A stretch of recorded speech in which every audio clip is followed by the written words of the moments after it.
Assalamualaikum warahmatullahi wabarakatuh. Waalaikumsalam warahmatullahi wabarakatuh. Bismillahi walhamdulillah, wassalatu wassalamu ala sayyidina rasulillah, sayyidina wa maulana Muhammad ibn Abdullah wa ala alihi wa sahbihi wa mawalah. Amma ba'du, subhanaka la ilma lana illa ma 'allamtana innaka antal alimul hakim. La haula wa la quwwata illa billahil aliyyil azim. Saudara-saudara kaum muslimin rahimakumullah. Kalimat sibuk adalah kalimat yang paling sering digunakan orang dalam kehidupan ini.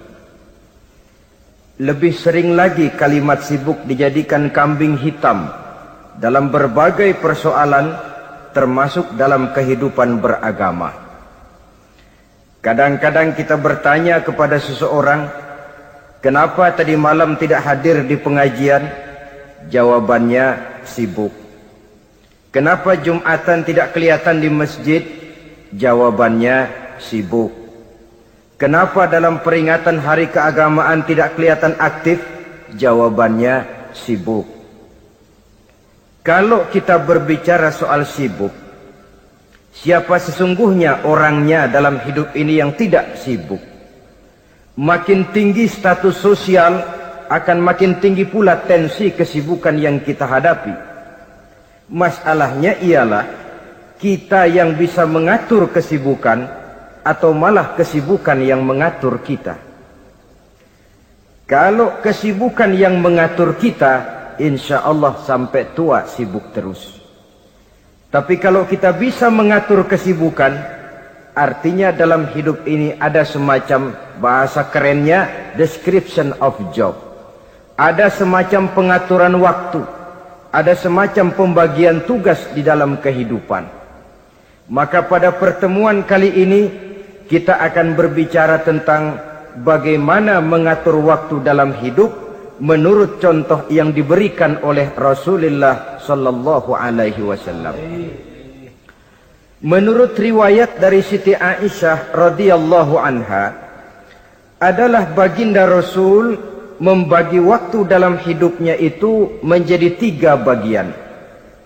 Sepertiga untuk Allah, sepertiga untuk tugas, sepertiga lagi untuk keluarga. Jadi ada waktu untuk Allah, ada waktu untuk tugas, ada waktu untuk keluarga. Bukankah dalam kehidupan ini kadang-kadang berlaku kepincangan dari tingkah seseorang? Ada orang yang seluruh waktunya cuma untuk Allah saja, tugas dilupakan, keluarga terlantar. Itu bukan orang yang terbaik. Ada orang yang waktunya habis cuma demi tugas saja, dari pagi sampai pagi lagi, kalau tidak di belakang meja ia rapat saja kerjanya. Allah dilupakan, sujud tidak sempat, keluarga terbengkalai. Itu juga bukan orang yang baik. Ada juga orang yang waktunya cuma untuk keluarga, kerjanya ngumpul saja. Seperti bahasa Inggris bilang, mangan ora mangan pokoke ngumpul. Bermasyarakat tidak sempat, sujud tidak pernah, dengan kehidupan beragama jauh. Ini pun bukan orang yang terbaik. Orang yang baik ialah orang yang pandai mengatur waktu. Itu tadi cara baginda mengatur waktu dalam kehidupannya. Selanjutnya, bagaimana cara beliau mengisi waktu? Apa pengaruhnya dalam pribadi dan perjuangan beliau, dan apa hubungannya dengan kita? Mari kita lihat lebih jauh. Sepertiga dari waktunya adalah untuk Allah, artinya untuk beribadah kepada Allah. Bagaimana ibadahnya?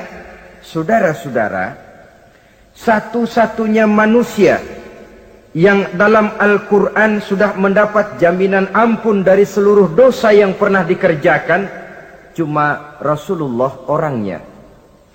Quran yang menjanjikan, liyaghfira lakallahu ma taqaddama min dzambika wa ma ta'akhkhar wahai Muhammad, dosamu yang dahulu, dosamu yang sekarang, dosamu yang akan datang kalau memang ada, seluruhnya sudah mendapat jaminan ampun dari Allah Subhanahu wa ta'ala.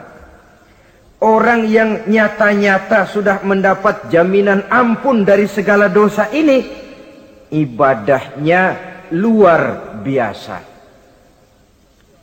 Luar biasa bagaimana? Sejarah menceritakan beliau kalau sholat malam sampai bengkak kakinya karena rajin sujud. Aisyah menceritakan, satu malam selesai sholat isya saya akan tidur. Saya lihat suami saya sedang sholat, maka saya pun tidur. Tengah malam saya terbangun dari tidur, saya lihat suami saya masih sholat juga. Saya tidur lagi. Menjelang sepertiga malam yang akhir saya bangun, saya lihat masih sholat juga. Saya hampiri beliau.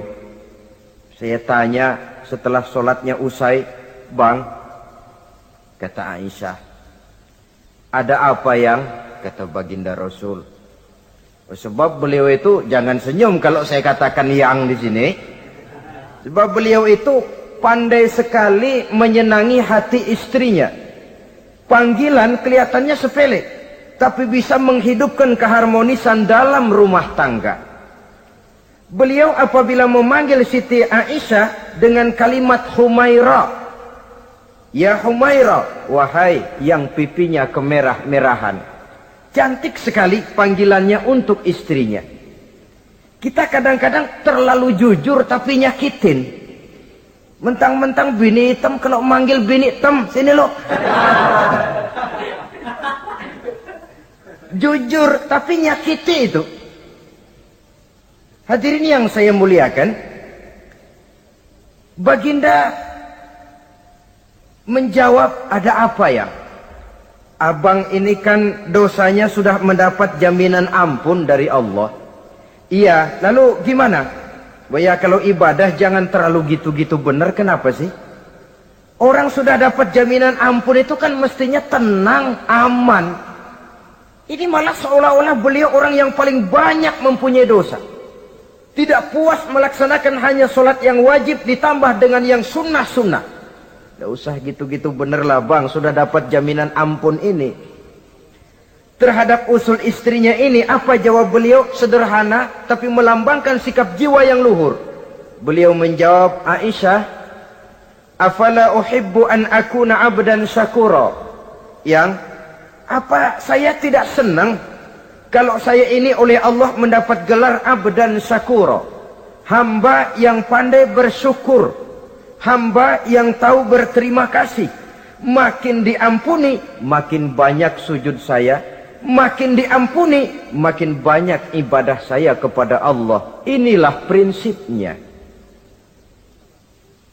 Saudara-saudara, oleh karena ibadahnya demikian rupa, Allah lalu dekat. Oleh karena Allah dekat, perjuangan beliau itu, walaupun Quraisy melakukan segala macam cara dan usaha, mengeluarkan segala daya dan dana, kemampuan dan kekuasaan, tidak pernah berhasil mematahkan, walaupun berhasil menekan perjuangan baginda Rasulullah sallallahu alaihi wasallam. Coba kalau kita buka sejarah, beliau itu kan mulai berjuang sendiri, yang dihadapi masyarakat yang keras, kasar, brutal. 14 abad yang lalu, semenanjung Arabia terkenal sebagai masyarakat yang jahiliyah, di mana maksiat dan munkarat merajalela.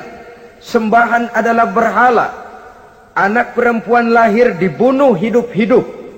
Itu zaman dulu, zaman sekarang pun tidak jauh bedanya. Malah kalau zaman dulu dikubur hidup-hidup, sekarang sebelum lahir sudah dibunuh. Yang namanya abortus itu. Kadang-kadang aneh, kita mengadakan operasi bersih, dilarang buang sampah sembarangan.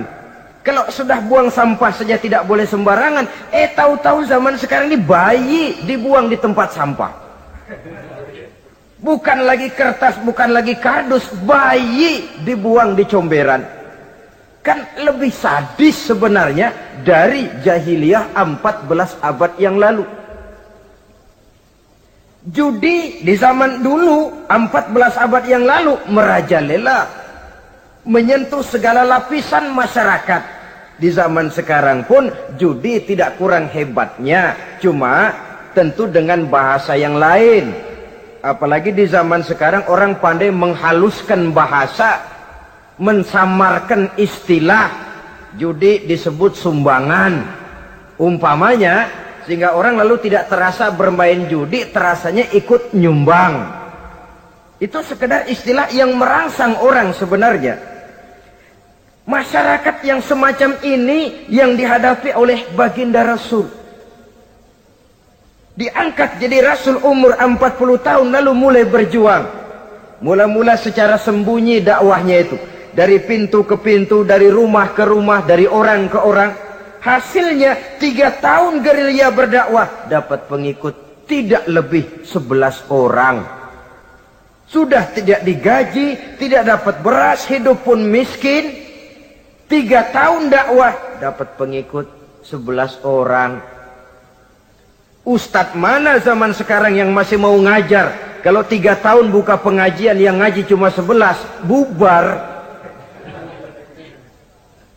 Kiai mana yang masih mau buka pondok kalau 3 tahun buka pesantren, santrinya cuma 11? Pemimpin mana yang masih mau kampanye kalau 3 tahun kampanye dapat pemilih cuma 11? Bangkrut.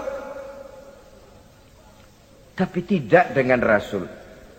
3 tahun berlalu, turun perintah fasda bima tu'mar. Tidak usah berdakwah secara sembunyi Muhammad, sampaikan saja Islam secara terbuka. Mulailah beliau berdakwah secara terbuka, terang-terangan. Mula-mula Quraisy dikumpulkan dekat Ka'bah. Kumpulah Abu Jahal, Abu Lahab, Abu Sufyan dan gembong-gembong Quraisy. Di sana buat pertama kali secara terbuka baginda Rasul pidato.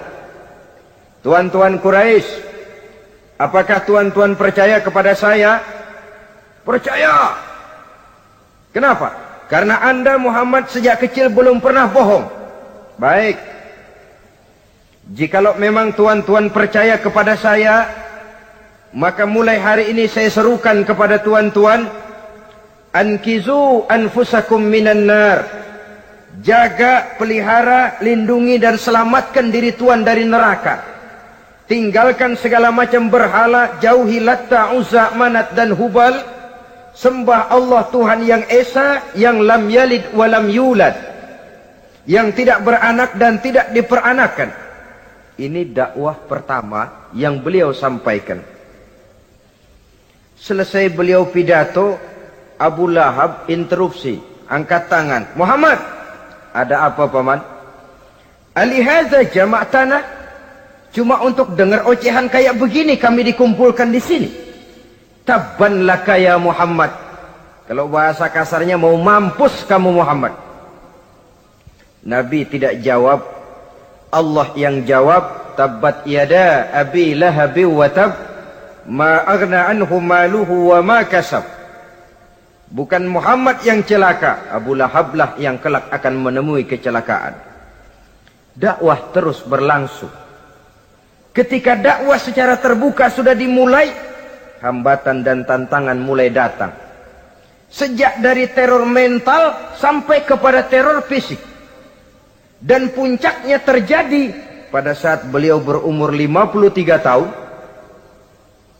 Di mana Quraisy mengadakan rapat di satu rumah yang disebut Darul Arqam. Kumpulah di situ dedengkot Quraisy. Siapa lagi kalau bukan Abu Jahal, Abu Lahab? Mereka rapat pleno lengkap. Setelah rapat dibuka, kata Abu Lahab kepada Abu Jahal, Jahal, bagaimana ini Muhammad? Iya bagaimana? Apalagi yang belum kita lakukan, kata Abu Jahal. Kita fitnah sudah, kita caci maki tiap hari, kita lontari kotoran onta, sahabat-sahabatnya kita bantai, tapi mereka tetap tegar. Iya, kata Abu Jahal, Dan sekarang ini sahabatnya sebagian berangsur-angsur sudah hijrah ke Madinah. Ini pertanda Islam akan berkembang di kota Madinah. Kalau nanti dia berhasil di Madinah lalu menyerbu ke Mekah, alamat habis kita gulung tikar. Makanya kata Abu Jahal, makanya apa? Makanya dari dulu juga saya bilang, kempesin aja itu. Jadi kalau bahasa okemnya kan begitu toh. Bunuh saja Muhammad, bunuh. Iya, soal bunuh sih gampang kata Abu Lahab. Tapi Muhammad kan tidak keluar dari batu. Dia punya keluarga, sanak famili dan handai tolan. Kalau keluarganya menuntut balas bagaimana ini? Gampang. Kita kan banyak punya suku. Tiap-tiap suku kan punya juara, tukang-tukang pukul. Sewa saja. Tiap suku ambil tukang pukulnya. Kita kepung rumah Muhammad. Bunuh sama-sama. Kalau keluarganya akan menuntut balas, dia akan berhadapan dengan seluruh suku yang ada di semenanjung Arabia ini. Bagaimana, setuju? Setuju. Nah, sudah.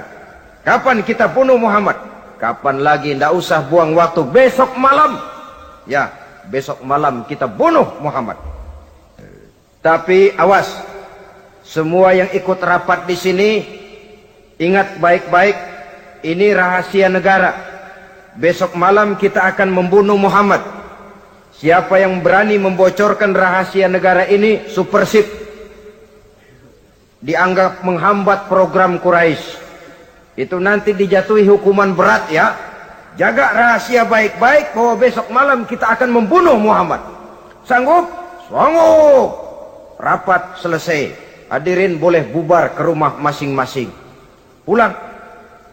Namanya manusia, bocor juga rahasia ini. Begitu pulang, cerita sama istrinya, Bu, anu loh Bu, apa Pak? Saya tadi ikut rapat. Rapat apa tuh Pak? Besok malam akan ada pembunuhan. Pembunuhan? Pembunuhan. Siapa toh yang mau dibunuh? Muhammad. Tapi jangan bilang-bilang ya. Ini rahasia negara. Ini rahasia negara Bu. Jangan bilang-bilang. Iya Pak, iya. Nah, besok pagi istrinya ngobrol sama tetangganya. Mbak Ayu, tahu nggak? Apa toh? Nanti malam akan ada pembunuhan. Siapa yang mau dibunuh? Muhammad. Loh, sampean taunya dari mana? Suami saya ikut rapat, tapi jangan bilang-bilang ya Bu ya. Ini rahasia negara. Jangan bilang-bilang. Nanti yang satu sampaikan lagi, jangan bilang-bilang. Terus jangan bilang-bilang, akhirnya berita tersebar. Sehingga pagi hari itu sebagian besar penduduk Mekah sudah tahu kalau nanti malam akan ada pembunuhan. Maka lepas zuhur, Mekah itu mulai tegang. Yang simpati, aduh kasihan Muhammad nanti malam akan dibunuh.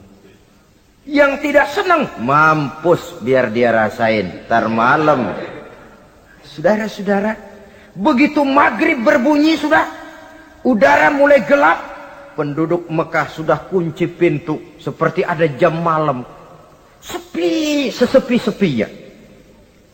Tutup pintu, kunci, bukan tidur, ngintip dari dalam. Lepas jam 8 malam makin tegang. Masing-masing penduduk ngintip dari pintunya. Sudah berangkat belum orang yang mau bunuh Muhammad? Sudah berangkat belum? Kira-kira jam 9 ini tukang-tukang pukul lewat mau ngepung rumah Muhammad untuk membunuh beliau. Begitu masuk Mekah penduduk sudah kunci pintu, tapi mereka tahu kalau semua ngintip. Wah, makin hebat ini yang pemuka Quraisy ini, tukang-tukang pukul ini. Jalannya dibuat gagah-gagah, barisnya dibuat hebat-hebat. Itu injekan tanahnya dalam baris dibuat kenceng-kenceng, brok, brok, brok, brok, kayak serdadu baris. Lewat dekat rumah penduduk pakai batuk lagi. Yang dari dalam ngintip makin ciut. Wah, ini dia yang mau bunuh Muhammad ini. Sampai di rumah Nabi, dikepung rumah Nabi, di pagar betis. Malam itu di dalam rumah cuma Nabi, Abu Bakar dan Ali bin Abi Thalib. Nabi tahu rumahnya dikepung. Lewat tengah malam beliau berkata, Abu Bakar, saya ya Rasul. Mari kita berangkat hijrah. Baik ya Rasul. Ali, saya ya Rasul. Kamu gantikan saya ya. Gantikan apa ya Rasul? Gantikan tidur di tempat tidur saya. Baik ya Rasul. Masya Allah. Sekali menggantikan mati. Tidur di tempat tidur Rasul pada malam rumahnya dikepung. Resikonya kan mati. Menggantikan mati. Lah kalau menggantikan lurah lumayan. Menggantikan mati. Dan Ali tahu persis resikonya. Dan beliau waktu itu masih muda dan beliau tidak nawar. Baik ya Rasul, saya akan tidur di sini, berangkatlah Tuhan. Berangkat Rasul, ketika keluar dari pintu belakang rumah dikepung rapat. Terjadilah keajaiban yang Allah ceritakan, wa ja'alna min baini aydihim sadda wa min khalfihim sadda fa aghshaynahum fahum la yubsirun. Di muka, di belakang, di kiri kanan dibuatkan dinding oleh Allah, dibutakan mereka. Mereka tidak lihat kalau Muhammad keluar dari rumahnya. Siaga penuh, apel, mata melotot, Nabi lewat nggak kelihatan. Sampai Nabi kemudian menuju Gua Thur, 3 malam 2 hari di sana. Dari sana perjalanan dilanjutkan ke Madinah Al-Munawwarah. Allahu Akbar. Mengarungi gurun pasir yang gersang dan tandus, yang terbentang antara Mekah dan Madinah. Meninggalkan kampung halaman tempat di mana dilahirkan dan dibesarkan. Keluarga yang berbeda akidah terpaksa berpisah. Kok kuat? Kok bisa? Kok sanggup? Di mana rahasia kekuatannya? Beliau punya sandaran vertikal. Ibadahnya kepada Allah. Dengan bahasa kita sekarang, beliau punya backing. Backingnya tidak kepalang tanggung, yang serba maha.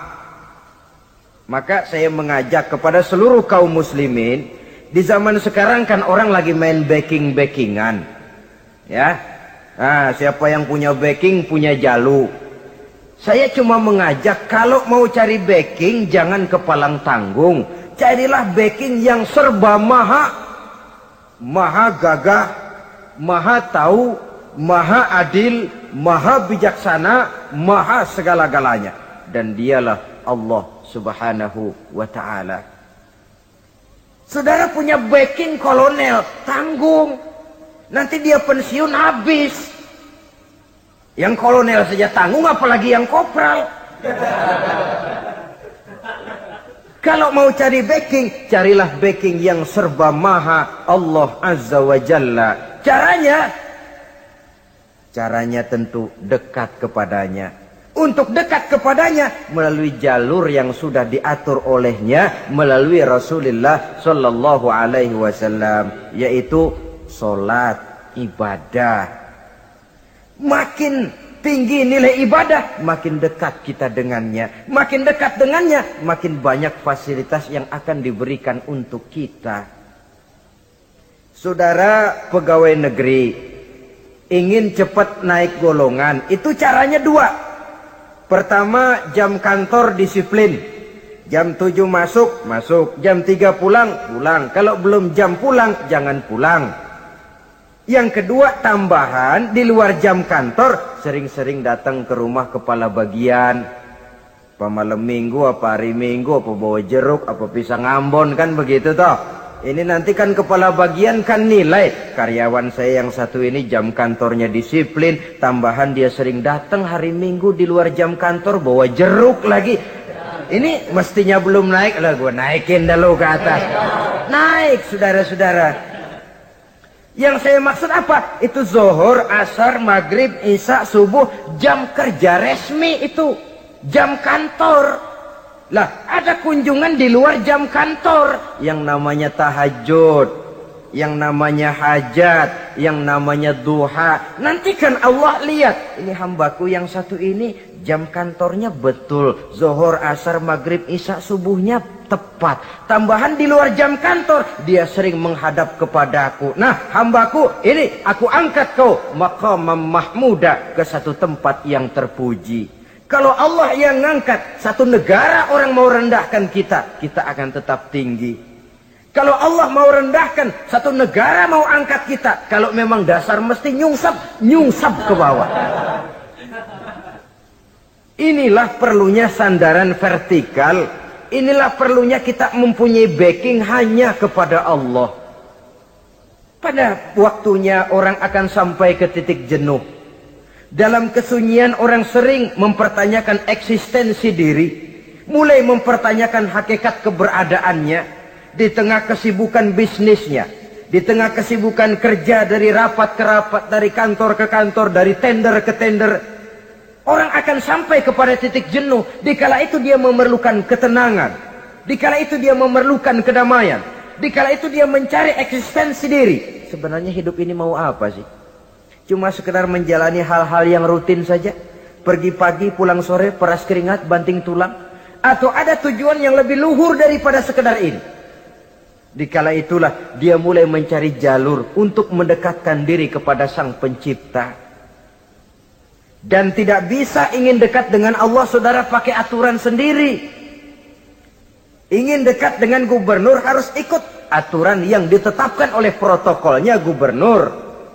Ingin dekat dengan presiden, ya ikut jalur yang sudah disusun oleh protokolnya presiden. Ingin dekat dengan Allah, ya ikut jalur yang sudah diatur oleh Allah melalui Rasulnya. Apa itu? Ya diantaranya sholat, puasa, dan ketentuan-ketentuan ibadah yang lain. Tidak bisa dengan prinsip, yang penting kan hati baik, berjiwa bersih, akhlak luhur. Tidak usah sholat kalau hati baik sudah dekat dengan Allah. Oh, alangkah enaknya kalau begitu. Kalau dengan itu bisa dekat dengan Allah, rasanya Nabi Muhammad yang paling dulu berhenti sembahyang. Kenapa? Beliau orang yang hatinya paling baik.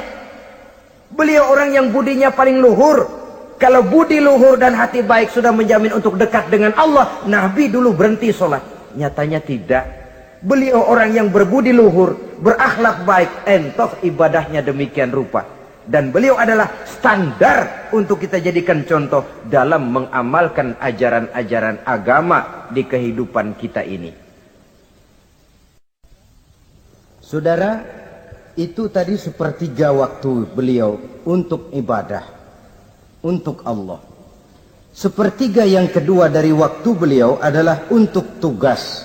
Dalam hal ini, sebagai seorang Rasul, menyampaikan risalah Islam berhadapan dengan umat. Yang jadi soal ialah, apa modal utama beliau di dalam melaksanakan tugas? Dan ini nanti sebagai cerminan buat kita. Modal utamanya pertama adalah keteladanan, dan yang kedua adalah akhlak. Sekarang ini kita hampir nyaris mengalami berbagai macam krisis. Yang paling santer kita dengar adalah krisis wibawa.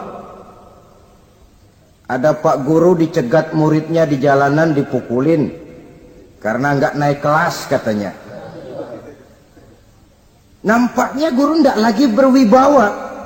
Di satu pihak mungkin karena si guru tidak bisa digugu dan ditiru. Di lain pihak juga murid tidak lagi mengenal arti rasa hormat kepada pak guru.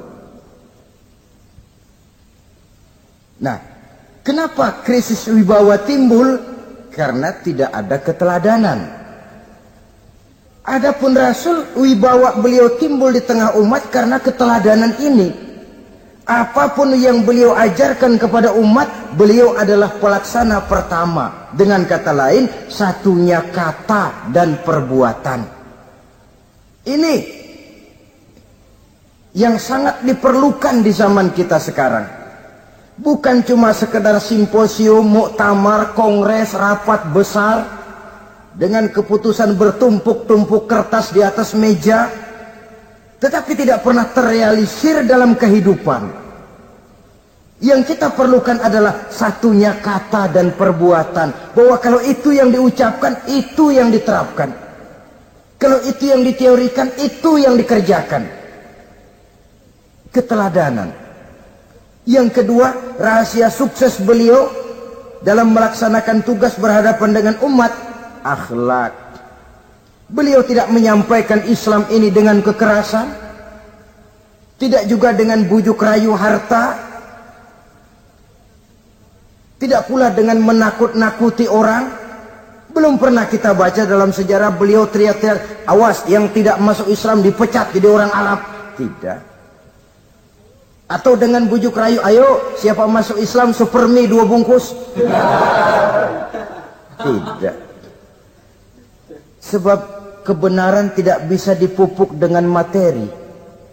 Kebenaran adalah soal keyakinan, dan keyakinan adalah soal batin. Orang yang beragama karena tertarik kepada super mie, orang yang beragama karena tertarik kepada pakaian, kepada obat-obatan, nilai imannya dipupuk dengan materi. Dan usaha seperti itu sama saja dengan menegakkan benang basah. Dia percaya kepada sesuatu yang dia tidak mengerti. Dia yakin kepada sesuatu yang dia tidak tahu apa bentuk yang dia yakini itu. Alangkah malang dan kasihannya orang yang beragama seperti ini. Tidak demikian dengan Rasul. Islam ini adalah satu keyakinan. Keyakinan terhadap kebenaran hanya bisa ditegakkan dalam nurani manusia yang paling mendasar. Karena itu dia tidak bisa dipaksakan. Dan itu pula sebabnya Quran punya prinsip la ikraha fid din. Tidak ada paksaan dalam beragama. Mau Islam silahkan, tidak mau Islam silahkan. Allah tidak memaksa.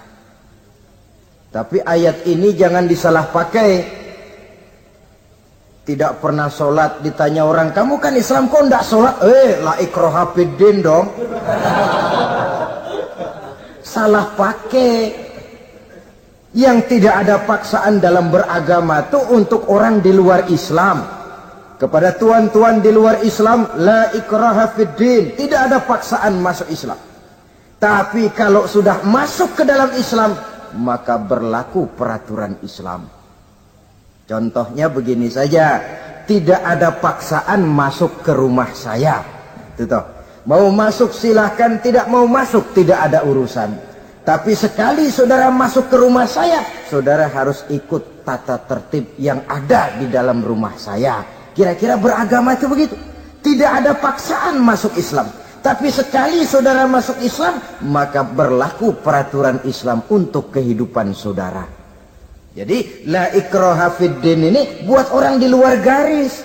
Allah tidak maksa-maksa orang mau masuk Islam, mau tidak. Silahkan saja. Tapi ketika orang mendapat hidayah, masuk ke dalam Islam, peraturan Islam berlaku dalam kehidupannya. Saudara hadirin, kaum muslimin rahimakumullah. Akhlak. Mari kita lihat lebih jauh bagaimana sih akhlak beliau yang mulia itu. Allahu Akbar. Kalau orang berakhlak kepada teman, itu sih biasa. Tapi berakhlak kepada musuh, ini yang luar biasa. Ini yang agaknya Allah saja memuji beliau. Wa innaka la'ala khuluqin azim. Engkau Muhammad benar-benar berada di atas budi pekerti yang luhur dan terpuji. Kalau saya baik kepada orang yang memang baik kepada saya, logis toh. Wajar, memang harusnya. Tapi berbuat baik kepada orang yang jahat terhadap saya, ini yang tidak setiap orang bisa.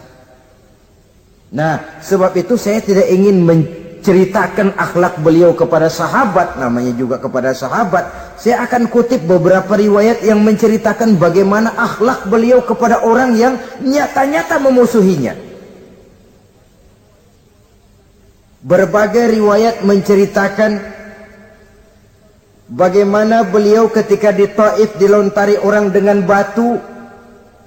Yang melontari beliau malah mendapat doa. Allahumma hdi qaumi fa innahum la ya'lamun. Ya Allah, berikan hidayah, berikan petunjuk kepada mereka yang melontari saya dengan batu, karena mereka tidak tahu. Kalau saja mereka tahu, mereka tidak akan melontari saya dengan batu. Ya Allah, berikan hidayah kepada mereka. Padahal ketika itu malaikat Jibril menawarkan jasa. Muhammad, kalau kamu mau orang yang melontari kau dengan batu itu hancur, saat ini juga saya angkat Jabal Uhud, saya timpakan mereka biar mati semua. Mau Muhammad? Jangan Jibril, mereka tidak tahu. Kalau saja mereka tahu, mereka tidak akan melontari saya dengan batu. Lebih baik doakan mereka supaya mendapat hidayah dari Allah. dalam kondisi kepepet, dilontari dengan batu, malaikat Jibril datang menawarkan jasa. Beliau lebih memilih mendoakan orang yang berbuat jahat itu. Ya Allah, bukan main. Umumnya kita kan kalau lagi kepepet ada yang nolongin, girang bener. Andai kata kita yang jadi nabi, disambitin orang, datang malaikat Jibril nawarin, bagaimana sikat? Abisin aja dah.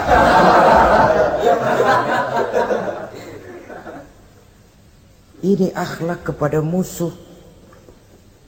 Ketika beliau selesai sholat zuhur, istirahat rebah-rebah, tidur-tiduran di bawah pohon kurma, datang orang kafir yang bernama Daksur yang sudah lama mengintip-ngintip, mencabut dan menghunus pedang. Muhammad, kalau ini saat saya tebas batang lehermu, siapa yang akan menolong engkau? Tidak ada. Yang akan menolong saya Daksur? Iya, Allah yang akan menolong saya. Mendengar Allah, Daksur gemetar, keringat dingin bercucuran, pedang jatuh ke bawah. Diambil oleh Rasul pedangnya, dibalikkan ke leher Daksur. Kalau sekarang saya yang tebas batang lehermu Daksur, siapa yang akan menolong kamu? Tidak ada ya Rasul, kecuali kalau kau mau memaafkan saya. Baik, ambillah kembali pedangmu, kau saya maafkan dan jangan ulangi lagi perbuatan semacam ini. Lain saat beliau sedang tawaf, diikuti oleh seorang Quraisy kafir. Sambil tawaf, ini kafir Quraisy sudah bawa pisau. Dia pikir nanti di satu sudut yang agak gelap saya tikam Muhammad dari belakang, saya bunuh dia. Jadi kafir ini pura-pura ikut tawaf. Jahatnya orang kafir itu kan begitu. Tawaf ya ikut pura-pura tawaf. Ada kesempatan sikat dari belakang. Putaran pertama belum ada kesempatan. Putaran kedua makin tegang. Pokoknya begitu tempat agak gelap, cabut pisau, hantam saja sudah Muhammad, biar mati sekali di sini. Dan Nabi tahu. Oh, ini asisten pribadi malaikat Jibril ngasih tahu tuh. Jadi malaikat Jibril memberitahu, awas Muhammad, itu di belakangmu orang cuma pura-pura tawaf. Dia bawa pisau mau bunuh kamu, hati-hati Muhammad. Roger ganti gitu.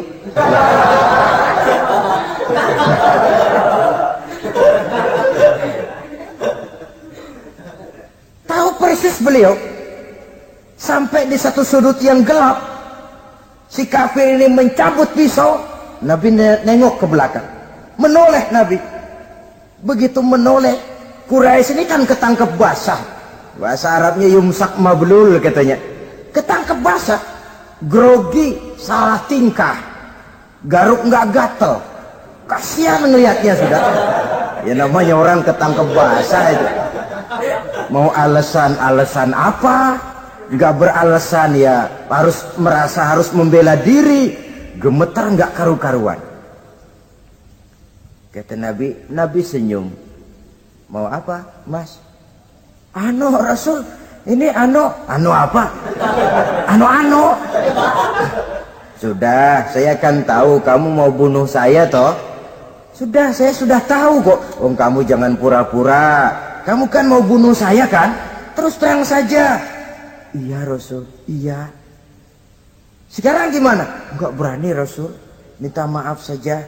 Ya kalau sudah kamu minta maaf begitu, sudah kamu pulang sana, jangan diulangi lagi ya. Begitu mudah beliau memaafkan orang yang nyata-nyata mau menghabisi nyawanya. Sepanjang itu belum terwujud, sepanjang itu belum terbentuk dalam artian real. Sangat mudah beliau memaafkan orang. Saudara hadirin kaum muslimin rahimakumullah, pemaaf, lapang dada, toleransi, menghargai pendapat para sahabatnya. Ini sederetan dari akhlak yang terpuji. Sehingga karena keluhuran akhlak inilah yang menyebabkan orang tertarik masuk ke dalam Islam. Beliau berprinsip apa? Basyiru wala tunaffiru, yassiru wala tu'assiru. Gembirakan orang, jangan ditakut-takuti. Mudahkan persoalan orang, jangan dibikin sulit. Ini kan satu prinsip yang sangat baik dalam melaksanakan dakwah, dalam menyampaikan misi. Apapun tugas kita di masyarakat, sebagai pegawai pemerintahan, pejabat negara, pedagang, pengusaha, seniman, ustadz, mubalik, kiai, ulama. Dalam berbagai profesi, modal utama untuk sukses adalah akhlak. Sebab hati kita yang tahu cuma Allah. Orang lihat penampilan kita, orang lihat muka kita. Sebab itu Nabi katakan, innakum la tas'una an-nasa bi amwalikum walakin yas'uhum minhum bastul wajhi wa husnul khuluqi. Kamu tidak akan bisa menarik simpati orang banyak dengan hartamu, tapi bisa kau tarik simpati orang banyak dengan akhlak yang baik dan muka yang senyum, muka yang enak dilihat. Orang kadang sering bilang, dia mah biar mukanya begitu hatinya baik. Iya, soal hati kita nggak tahu. Yang kita lihat pertama muka. Bagaimana gue mau ikut dia, mukanya kayak batu kuburan. Kesan serem pertama itu kan sudah ada. Walaupun kadang-kadang hati memang baik, tapi hati itu kan urusan Allah. Yang kita lihat pertama muka. Ini barangkali nanti termasuk teori dalam psychology of salesman ya, bahwa sesuatu yang baik kalau dihidangkan dengan cara yang tidak baik, orang tidak akan tertarik. Lihat saja, orang sekarang ini kan entah makin lajunya dunia bisnis kita, masuk ke rumah-rumah kita cuma menawarkan air jahe, menawarkan sasa, menawarkan kecap bango, menawarkan barang-barang yang kelihatannya remeh. Ini kan termasuk psychology of salesman. Yang datang ya biasanya perempuan, wajahnya ya lumayan, paling kurang sedikit di atas 6 lah begitu. Nah. Lalu tutur katanya sopan, masuk ke rumah ndak sungkan, ada rasa familiar, rasa kekeluargaan, lalu datang. Taktik untuk menawarkan barang yang jadi merek dagangannya. Nah, Islam ini agama yang baik. Kalau disampaikan dengan cara yang tidak baik, sadis, memponis, orang akan lari dan jauh. Menyinggung, bukan menyentuh. Siapapun kalau tersinggung lari, tapi kalau tersentuh, dia akan mendekat. Apaan lo Islam bayang begitu? Mikir nih anak, gue sembayang diomelin, mendingan kagak sembayang sekalian ketahuan. Saudara hadirin yang saya muliakan, ini yang diberikan contoh oleh baginda Nabi. Apapun tugas kita, pedagang utamakan akhlak, petani utamakan akhlak, seniman utamakan akhlak, mubalik utamakan akhlak, pejabat negara utamakan akhlak, pelayan dan pengabdi masyarakat utamakan akhlak. Saudara hadirin yang saya hormati, kaum muslimin yang berbahagia. Jadi untuk sukses di masyarakat, untuk sukses di tempat tugas, modal utama adalah akhlak. Dan ini yang dicantikan contoh dari Nabi kita Muhammad sallallahu alaihi wasallam. Sepertiga waktunya untuk tugas. Dalam menjalankan dan melaksanakan tugas sebagai seorang rasul, menyampaikan risalah Islam, berhadapan dengan umat, modal utamanya adalah akhlak. Demikian juga kita di masyarakat. Dan akhlak itu memang harus dibiasakan sejak kita kecil. Sehingga dengan demikian nilai-nilai yang baik akan terus terbawa sampai di hari tua kita. Saudara-saudara, rasanya kehancuran satu bangsa dimanapun di dunia ini selalu dimulai dengan kehancuran akhlak daripada bangsa itu sendiri.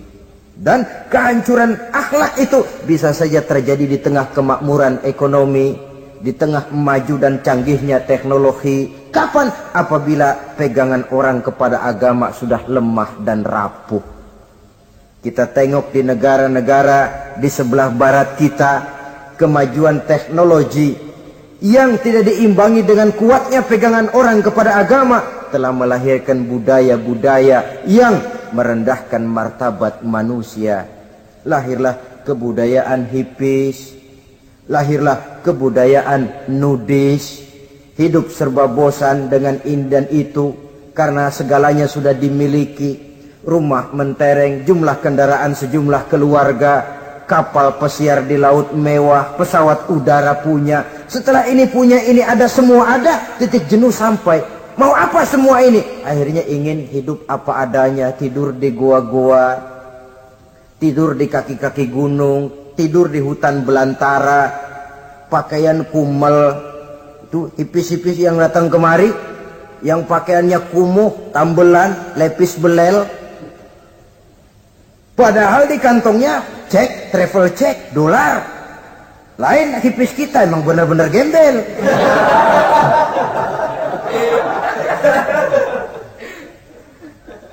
Merasa jenuh, merasa bosan. Bahkan sebuah berita dari Jerman, orang terlalu kaya, pulau dibeli. Di pulau itu dia bikin satu klub yang bernama klub nudis. Setiap anggotanya boleh masuk ke pulau itu dengan catatan tidak boleh pakai pakaian selembar pun. Alias bugil, telanjang bulat. Oh, sudah telanjang bulat itu. Dan di sana berlakulah apa yang disebut serba boleh. Jadi kalau di sana ke sana saudara bawa istri masuk anggota, ya silahkan saja. Istilah tukar pakai, simpan pinjam, bisa-bisa saja, asal suka sama suka. Asal perbuatannya dianggap tidak merugikan orang lain, suka sama suka, sudah tidak bisa dituntut oleh norma yang berlaku. Ya. Itulah sebabnya kita sering prihatin bahwa kemajuan sering membawa pergeseran nilai. Apabila kita tidak bisa menghindarkan diri dari proses pergeseran nilai, setidaknya kan kita bisa menjaga diri jangan sampai hanyut oleh nilai-nilai yang negatif. Akhlak, baik sebagai muslim, baik sebagai bangsa Indonesia yang berkepribadian luhur, itu merupakan cerminan kita. Saya prihatin, belum lama diselenggarakan kontes bibir terindah. Kontes bibir terindah itu kira-kira apa manfaatnya? Apa yang jadi ukuran? Dan bukankah bibir karunia Tuhan? Ya kalau yang bibirnya mungil bisa ikut kontes lah, kalau yang jebleh gitu.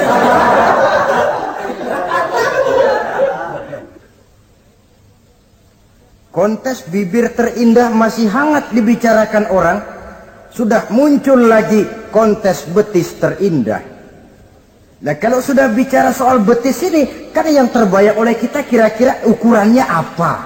Yang diukur itu apanya ya? Ya tentu betisnya itu. Lah paling celaka kalau betis-betis yang ikut itu nanti jadi milik panitia semua kan.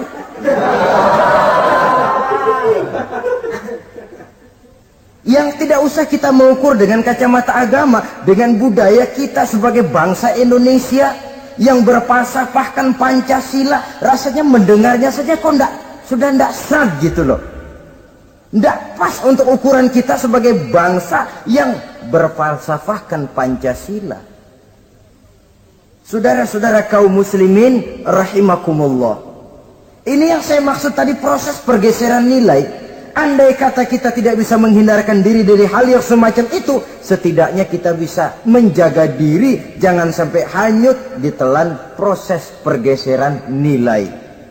Dan memelihara nilai-nilai akhlak ini dari hari ke hari memang tidak semakin ringan, bahkan akan semakin berat, karena tantangan yang kita hadapi juga akan semakin berat. Inilah sepertiga yang kedua dari waktu beliau untuk melaksanakan tugas. Jadi modal utama dalam melaksanakan tugas akhlak. Di antara nilai akhlak itu prinsip Nabi tadi, gembirakan orang, jangan ditakut-takuti, mudahkan urusan orang, jangan dibikin sulit. Sehingga kalau yang memang mudah lalu dipersulit, itu sudah mencerminkan akhlak yang tidak diajarkan oleh Rasulullah sallallahu alaihi wasallam. Kemudian yang terakhir, sepertiga yang ketiga dari waktu beliau adalah untuk keluarga. Jadi tadi ada waktu untuk Allah, ibadah. Ada waktu untuk tugas. Dan yang ketiga ada waktu untuk keluarga. Bagaimana Rasul di tengah keluarganya? Anas bin Malik bercerita, saya 11 tahun membantu di rumah tangga Rasul. 11 tahun itu kan artinya 11 kali 360 hari kali 24 jam. Bukan waktu yang sebentar itu. Selama 11 tahun saya membantu di rumah tangga Rasul, kata Anas, belum pernah saya dengar kata-kata kasar, keras, membentak. 11 tahun saya membantu di rumah tangga beliau, belum pernah saya lihat ada piring terbang, ada bakyak melayang. Artinya apa? Cerminan dari ketentraman, keayeman, kedamaian rumah tangga beliau. Padahal rumah tangganya kecil. Istrinya lebih dari satu, tapi aman, tentram, rukun. Kita kadang-kadang istri satu seminggu 7 hari, perang 6 hari. Cuma 1 hari gencatan senjata. Saudara hadirin, saudara kaum muslimin, rahimakumullah. Kalau beliau tidak menyenangi satu masakan, misalnya masakan istrinya, tidak mencah-mencah, cuma kelihatan dari makannya barangkali tidak begitu banyak, tapi tidak pernah mencela apapun yang dimasak istrinya. Senang ya dimakan, tidak senang ya dimakan karena menghargai lelah jerih payahnya istri. Ini kelihatannya sepele, tapi dari sini keharmonisan rumah tangga itu bisa saja timbul. Bukankah seseorang hanya bisa sukses di tempat tugas? Jadi apapun dia, kalau berangkat dari ketentraman dan ketenangan di rumah tangga. Dan tidak ada orang bisa meraih sukses kalau dia berangkat dari rumah tangga yang berantakan. Itulah sebabnya ini sangat diperhatikan oleh baginda Rasul. Dari rumah yang kecil, dari tempat tidur yang sederhana, yang sebelah itu kain kasar, sebelah dipakai untuk tidur, sebelah dipakai untuk selimut. Jadi kasur merangkap selimut. Allahu Akbar. Tapi dari rumah tangga yang semacam itu keluar ucapan baiti jannati, rumah tanggaku laksana surga bagiku. Di mana sih rahasianya? Karena rumah tangga beliau didirikan di atas ajaran agama. Agama membuat suami istri tahu hak dan tahu kewajiban. Kalau kewajiban dilaksanakan, hak diberikan, akan timbul saling pengertian. Apabila ada pengertian, akan timbul ketenangan, dan ketenangan adalah tangga utama untuk mencapai rumah tangga bahagia. Apalah artinya?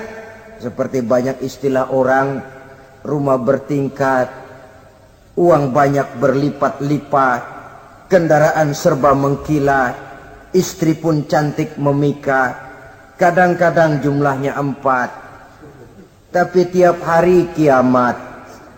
Tidak pernah ada ketenangan dan kedamaian di rumah itu. Saudara hadirin, lebih celaka lagi sudah rumah gubuk berantem melulu. Sudah kiamat itu, sudah kiamat. Jadi dengan adanya pelaksanaan kewajiban, pemberian hak, timbul pengertian. Pengertian membawa ketenangan. Suami keluar rumah, istri tenang di rumah. Suami meninggalkan istri pun hatinya tenang dan tentram, tidak was-was, tidak berpikiran nanti kalau saya lembur ini istri ngompreng, tidak. Si istri pun lega melepas suami karena ada keterbukaan. Ini kan menurut angket terakhir loh ya, yang diadakan oleh beberapa majalah di ibu kota ini, di ibu kota katanya, dari sejumlah laki-laki yang disebarkan angket, ternyata jika ada 3 laki-laki, 2 nyeleweng. Jadi angka penyelewengan itu 2/3 dari jumlah laki-laki itu menyeleweng katanya. Ya mudah-mudahan yang kumpul di sini termasuk 1/3 yang nggak nyeleweng itulah.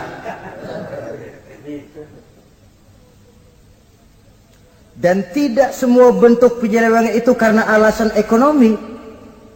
Bukan pula karena alasan ketidaksetiaan istri, tapi merupakan cerminan dari sikap hidup di mana orang jauh dari nilai-nilai agama, sehingga penyelewengan itu dianggap sesuatu yang manusiawi, biasa-biasa saja, bahkan kadang-kadang ikut membentuk status sosial, melahirkan kebanggaan. Innalillahi. Orang kalau sudah bangga nyeleweng bangga, nah, itu kiamat sudah. Sama saja, bikin dosa ketawa. Waduh, itu malaikat gemes bener. Udah bikin dosa cengengesan, cengar, cengir, tidak ada rasa nyesel, tidak ada rasa takut, tidak ada rasa bersalah, biasa gitu. Saudara hadirin yang saya muliakan, ini kan cerminan dari rapuhnya pegangan orang kepada agama. Jadi untuk membina rumah tangga yang bahagia ini, sepertiga dari waktu untuk di tengah keluarga, menghidupkan nilai-nilai agama di rumah tangga kita. Oleh karenanya, pada bagian akhir dari pertemuan yang singkat ini, saudara-saudara, saya mengajak, marilah pandai-pandai membagi dan mengatur waktu. Ada waktu untuk Allah, ada waktu untuk tugas, ada waktu untuk keluarga. Syukur kalau ada keseimbangan.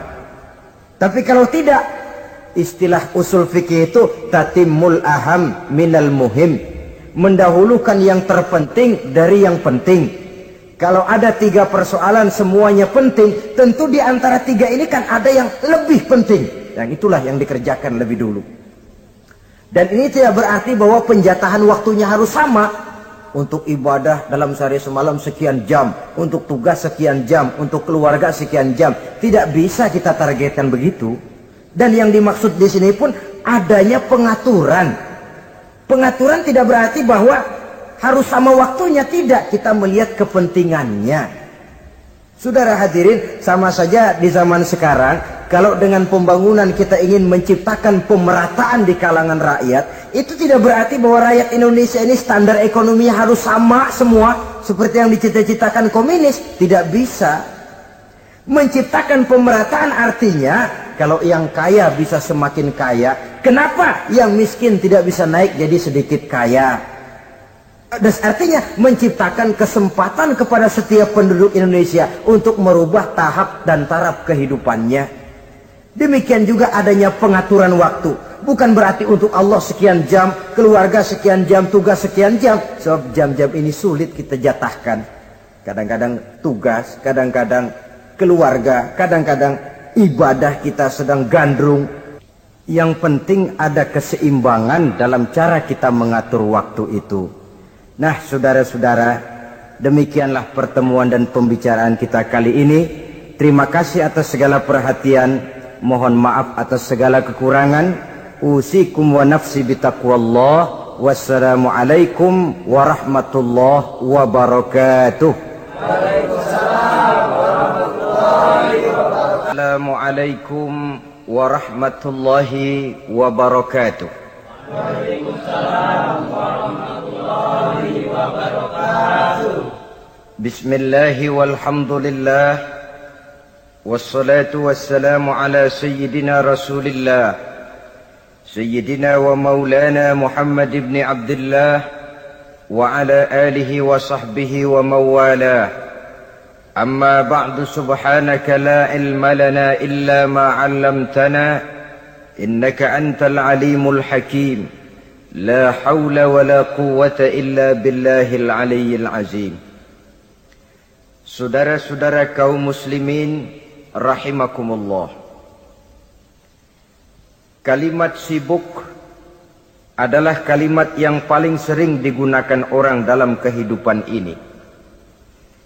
Lebih sering lagi kalimat sibuk dijadikan kambing hitam dalam berbagai persoalan, termasuk dalam kehidupan beragama. Kadang-kadang kita bertanya kepada seseorang, kenapa tadi malam tidak hadir di pengajian? Jawabannya, sibuk.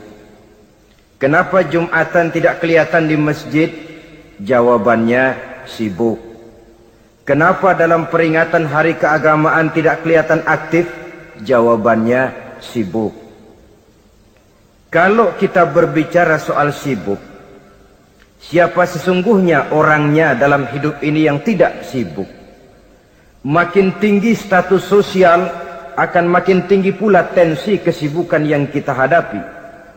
Masalahnya ialah kita yang bisa mengatur kesibukan atau malah kesibukan yang mengatur kita. Kalau kesibukan yang mengatur kita, insya Allah sampai tua sibuk terus. Tapi kalau kita bisa mengatur kesibukan, Artinya dalam hidup ini ada semacam, bahasa kerennya, description of job. Ada semacam pengaturan waktu. Ada semacam pembagian tugas di dalam kehidupan. Maka pada pertemuan kali ini kita akan berbicara tentang bagaimana mengatur waktu dalam hidup menurut contoh yang diberikan oleh Rasulullah sallallahu alaihi wasallam. Menurut riwayat dari Siti Aisyah radhiyallahu anha, adalah baginda Rasul membagi waktu dalam hidupnya itu menjadi 3 bagian. Sepertiga untuk Allah, sepertiga untuk tugas, sepertiga lagi untuk keluarga. Jadi ada waktu untuk Allah, ada waktu untuk tugas, ada waktu untuk keluarga. Bukankah dalam kehidupan ini kadang-kadang berlaku kepincangan dari tingkah seseorang? Ada orang yang seluruh waktunya cuma untuk Allah saja. Tugas dilupakan, keluarga terlantar, itu bukan orang yang terbaik. Ada orang yang waktunya habis cuma demi tugas saja. Dari pagi sampai pagi lagi, kalau tidak di belakang meja, ia rapat saja kerjanya. Allah dilupakan, sujud tidak sempat, keluarga terbengkalai, itu juga bukan orang yang baik. Ada juga orang yang waktunya cuma untuk keluarga, kerjanya ngumpul saja. Seperti bahasa Inggris bilang, mangan ora mangan pokoknya ngumpul. Bermasyarakat tidak sempat, sujud tidak pernah, dengan kehidupan beragama jauh. Ini pun bukan orang yang terbaik. Orang yang baik ialah orang yang pandai mengatur waktu. Itu tadi cara baginda mengatur waktu dalam kehidupannya.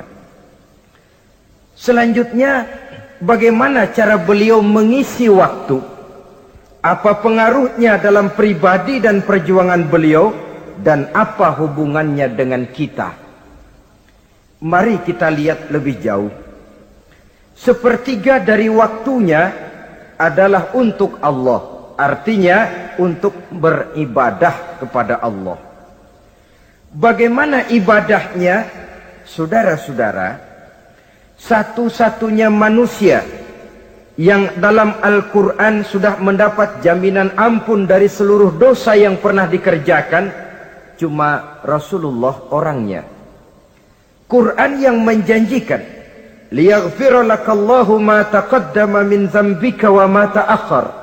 Wahai Muhammad, dosamu yang dahulu, dosamu yang sekarang, dosamu yang akan datang kalau memang ada, seluruhnya sudah mendapat jaminan ampun dari Allah Subhanahu wa ta'ala.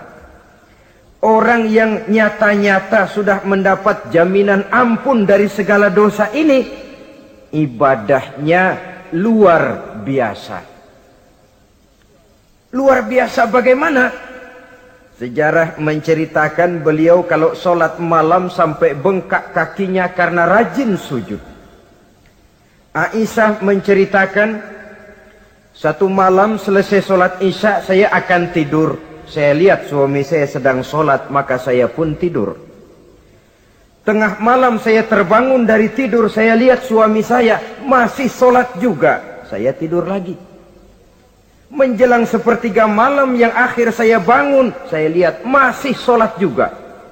Saya hampiri beliau. Saya tanya setelah sholatnya usai, "Bang," kata Aisyah, "ada apa yang?" Kata baginda Rasul. Sebab beliau itu, jangan senyum kalau saya katakan yang di sini.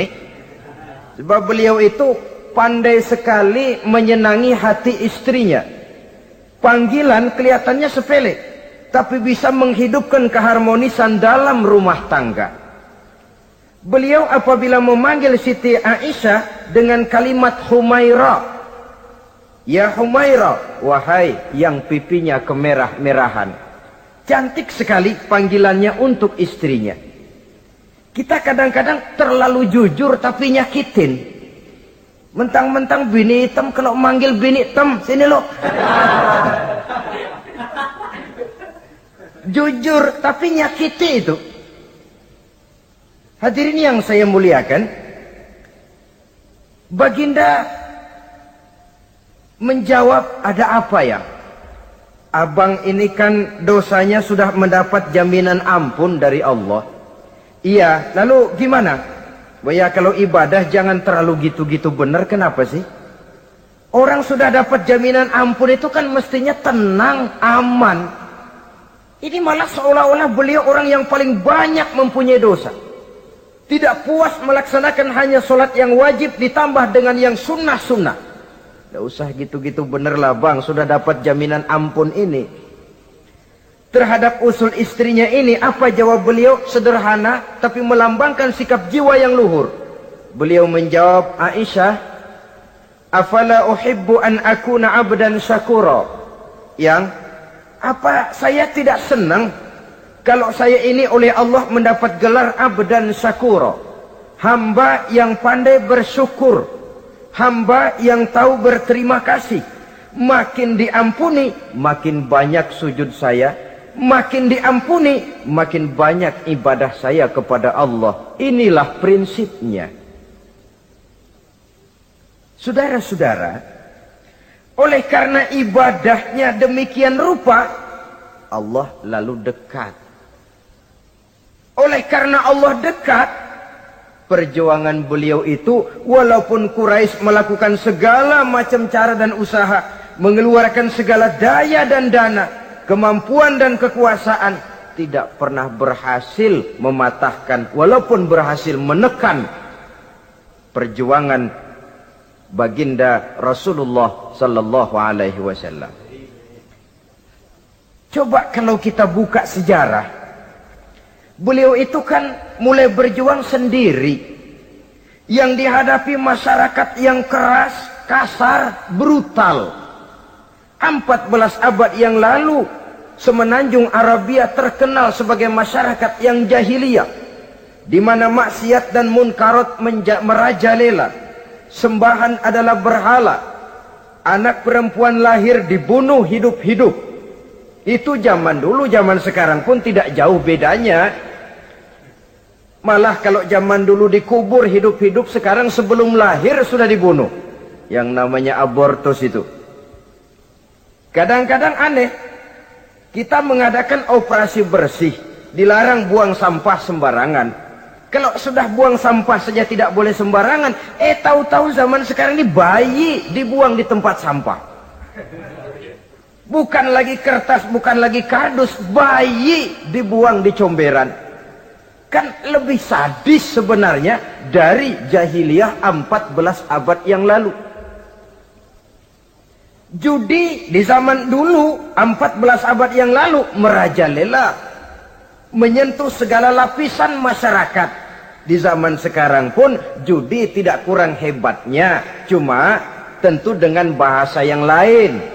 Apalagi di zaman sekarang orang pandai menghaluskan bahasa, mensamarkan istilah.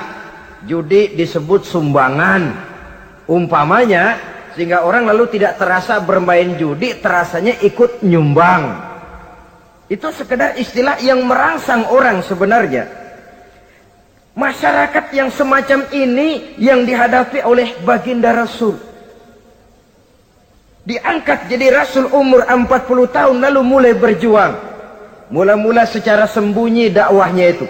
Dari pintu ke pintu, dari rumah ke rumah, dari orang ke orang. Hasilnya 3 tahun gerilya berdakwah, dapat pengikut tidak lebih 11 orang. Sudah tidak digaji, tidak dapat beras, hidup pun miskin. 3 tahun dakwah, dapat pengikut 11 orang. Ustadz mana zaman sekarang yang masih mau ngajar? Kalau 3 tahun buka pengajian, yang ngaji cuma 11, bubar. Kiai mana yang masih mau buka pondok kalau 3 tahun buka pesantren, santrinya cuma 11? Pemimpin mana yang masih mau kampanye kalau 3 tahun kampanye dapat pemilih cuma 11? Bangkrut. Tapi tidak dengan Rasul. 3 tahun berlalu, turun perintah fasda bima tu'mar. Tidak usah berdakwah secara sembunyi Muhammad, sampaikan saja Islam secara terbuka. Mulailah beliau berdakwah secara terbuka, terang-terangan. Mula-mula Quraisy dikumpulkan dekat Ka'bah. Kumpullah Abu Jahal, Abu Lahab, Abu Sufyan dan gembong-gembong Quraisy. Di sana buat pertama kali secara terbuka baginda Rasul pidato. Tuan-tuan Quraisy, apakah tuan-tuan percaya kepada saya? Percaya. Kenapa? Karena Anda Muhammad sejak kecil belum pernah bohong. Baik.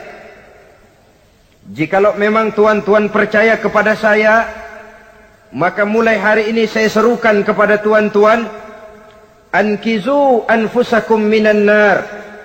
Jaga, pelihara, lindungi dan selamatkan diri tuan dari neraka. Tinggalkan segala macam berhala, jauhi Latta, Uzza, Manat dan Hubal. Sembah Allah Tuhan yang Esa, yang lam yalid wa lam yulad, yang tidak beranak dan tidak diperanakan. Ini dakwah pertama yang beliau sampaikan. Selesai beliau pidato, Abu Lahab interupsi, angkat tangan. Muhammad, ada apa paman? Alihaza jama'tana? Cuma untuk dengar ocehan kayak begini kami dikumpulkan di sini. Tabban laka ya Muhammad. Kalau bahasa kasarnya, mau mampus kamu Muhammad. Nabi tidak jawab, Allah yang jawab. Tabbat yada abi lahabi wa tab, ma aghna anhu maluhu wa ma kasab. Bukan Muhammad yang celaka, Abu Lahab lah yang kelak akan menemui kecelakaan. Dakwah terus berlangsung.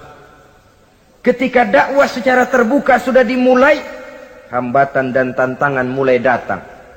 Sejak dari teror mental sampai kepada teror fisik. Dan puncaknya terjadi pada saat beliau berumur 53 tahun. Di mana Quraisy mengadakan rapat di satu rumah yang disebut Darul Arqam. Kumpullah di situ dedengkot Quraisy. Siapa lagi kalau bukan Abu Jahal, Abu Lahab?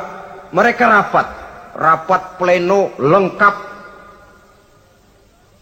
Setelah rapat dibuka, kata Abu Lahab kepada Abu Jahal, Jahal, bagaimana ini Muhammad? Iya, bagaimana?